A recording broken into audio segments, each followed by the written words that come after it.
অঙ্কে বলা আছে এক ব্যক্তি 100 কিমি পথ সাইকেলে অতিক্রম করেন।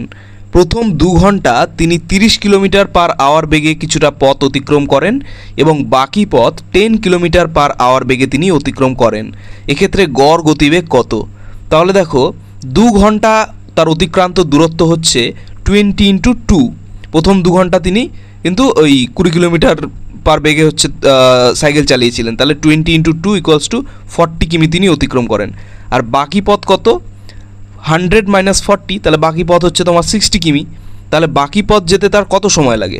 বাকি পথ যেতে সময় লাগে হচ্ছে উপরে 60, নিচে হচ্ছে এই যে বাকি পথ 10 কিলোমিটার পার আওয়ার বেগে তিনি অতিক্রম করেন, তাহলে নিচে 10 = 6 ঘন্টা তার সময় লাগে। এই ক্ষেত্রে গড় গতিবেগ কীভাবে বের করব? ওপরে 100 বাই নিচে হচ্ছে 2 + 6। আচ্ছা, কারণ 2 ঘন্টা পথ তিনি 2 ঘন্টা তিনি কন্টিনিউ সাইকেল চালিয়েছেন, তাহলে সময় প্লাস এই যে যেটা বেরোলো বাকি পথ যেতে কতটা সময় লাগে? 6 ঘন্টা। তাহলে টোটাল হচ্ছে তোমার 8 ঘন্টা।